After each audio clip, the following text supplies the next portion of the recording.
मैं बताता हूँ। वह 16,100 कन्याएं यह कहती हैं कि भगवान आप तो एक कहते हैं कि पति तपावन हैं और धर्म की स्थापना के लिए आपने जन्म लिया है और स्त्री की जो लाज है, जो रक्षा सुरक्षा है, जो सम्मान है, वह आपसे अधिक कौन जानता है। और भगवान हम अल्पज्ञानी हैं, परंतु आपकी कृपा से इतना अवश्य जानती हैं कि यदि कोई स्त्री अन्य पुरुष के साथ कह सकते हैं कि तनिक भी समय व्यतीत करे या तनिक भी उसके कह सकते हैं कि सानिध्य में रहे, तो उस पे लांछन लगते समय नहीं लगता है। तो भगवान हमारे पास केवल दो ही मार्ग हैं, या तो हम जल समाधि या अग्नि स्नान कर लें, आत्मदाह कर लें, या फिर इस भौमासुर के ही महल में रहें। क्यों?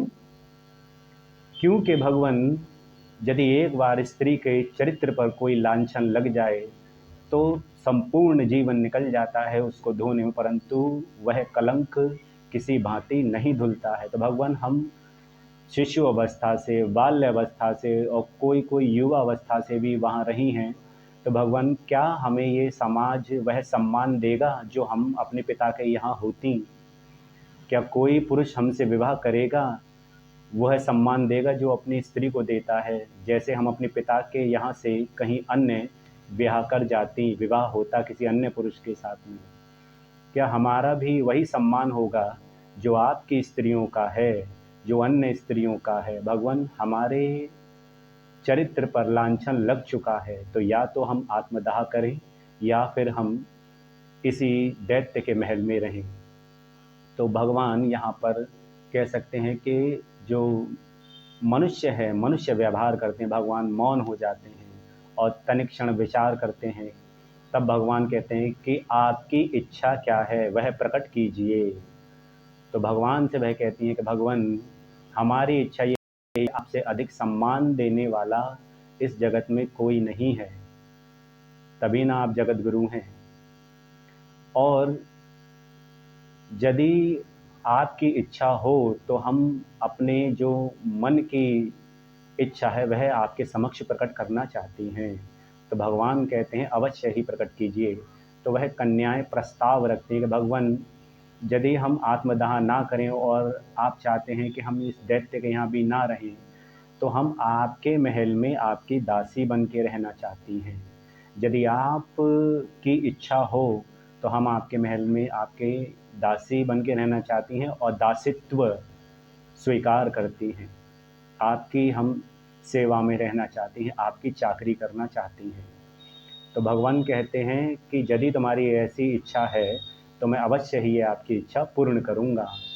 तो भगवान उन 16,100 कन्याओं को अपने साथ लेकर के द्वारिका पहुँचते हैं और वेद की विधि से उन 16,100 कन्याओं के साथ विवाह करते हैं। तो उन 16,100 कन्याओं को यही प्रतीत होता है कि भगवान केवल मेरे ही साथ हैं, केवल मेरे ही साथ हैं, केवल मेरे ही। इस प्रकार से भगवान माँ एक कह सकते हैं हमारा एक अपनी लीला करते हैं। और वह भी 16,100 कन्याएं भगवान की नित्य सेवा किया करें। कोई भगवान के लिए वस्त्र सिल रही है, कोई उनके लिए उबटन लगा रही है, तो कोई भगवान के लिए भोजन तैयार कर रही है, तो कोई सिंहासन सजा रही है, कोई उनके वस्त्रों को सजा रही है, कोई पंखा झाड़ रही है, कोई चरणों को दबा रही है। तो इस प्रकार से भगवान की सेवा किया करें कि भगवान आपने कृपा की जो हमें अपने कह सकते हैं कि स्त्री का आपने हमको अधिकार दिया और हम तो आपकी और हम दासित्व स्वीकार करती हैं। तो वह इस प्रकार से नित नित भगवान की सेवा किया करें। तो मैं बंधुओं यह कहना चाहता हूँ कि यह तो आप जो बहुत सारे लोग हैं कि ज्ञान ना होने के कारण अज्ञानतापूर्ण बात करते हैं कि वो 16,100 कन्याएं यदि आत्मदाह कर लेती हैं तो क्या यह धर्म होता या अधर्म होता? यदि वह दैत्य के यहाँ ही रहती तो क्या उनका कह सकते हैं उनके साथ न्याय होता या अन्याय होता उनके साथ में? क्यों? कि यदि भगवान ने उनको नर्क से, नर्क के माने कोई स्थान नहीं है, दुख ही नर्क है, सुख ही स्वर्ग है। यह मैं कई बार बोल चुका हूँ, परंतु हम परिकल्पना करते हैं इस चीज़ की कि कोई स्थान होगा जहाँ पे स्वर्ग होता है, स्थान होगा जहाँ नर्क होता है। सब मूर्खतापूर्ण बातें हैं। तो भगवान ने न्याय किया या अन्याय किया?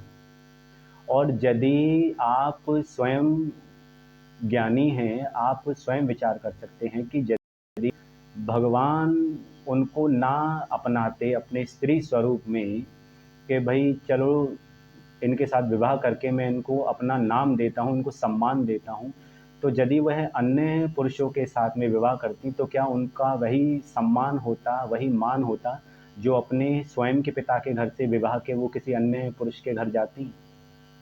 या उनके जो कुटुंब है, जो उनका परिवार है, उनके माता पिता भाई बंधु बहन हैं, क्या वह भी वही सम्मान देते कि आप इतना समय व्यतीत करके आप आई हैं तो हम उनको वही सम्मान देंगे? क्यों? कि मनुष्य की प्रवृत्ति ही ऐसी है। हम किसी के भी चरित्र पर कोई भी प्रश्न चिन्ह लगाने में तनिक भी देर नहीं लगाते हैं, भले ही वह पवित्र हो, चरित्रवान हो। हम किसका चरित्र कैसा है स्वयं अपने ही एक माइंड से उसको हम जज कर देते हैं, तय कर देते हैं। तो बंधुओं, जरा आप स्वयं विचार कर सकते हैं। और यह पहला वीडियो मैं बना चुका हूँ, यह दूसरा वीडियो है, और तीसरे वीडियो में हम इस पर चर्चा करेंगे कि उन 16,100 कन्याओं को किसने वरदान दिया, किसने शाप दिया, किस ऋषि द्वारा दिया गया कि आप द्वापर युग में जो है भारतवर्ष के अंदर में जो अन्य राजा हैं उनके यहाँ उनकी पुत्रियों के स्वरूप में जन्म लेंगी, और भौमासुर नामक जो दैत्य है वह तुमको एकत्रित करेगा और एक ही जगह तुम 16,100 एक स्थान पर होगी। और जब नारायण द्वापर युग में श्री कृष्ण रूप में अवतार लेंगे तो उनके साथ आपका विवाह होगा और वही आपको उस नर्क से मुक्त कराएंगे। तो इस पर हम चर्चा अपने अन्य वीडियो में करेंगे। तब तक के लिए शुभ रात्रि। और आपसे मैं यही कहना चाहूँगा कि धनवन कमाने का मेरी कोई भी ऐसी इच्छा नहीं है, ना ही मुझे कोई आवश्यकता है, परंतु जो सही जानकारी है वह हमारी युवा पीढ़ी तक पहुँचे, क्योंकि वह युवा पीढ़ी जो है ऐसे ही जटिल विषयों को जो प्रश्न होते हैं जटिल, उनके उत्तर ढूंढ रही, खोज रही होती है।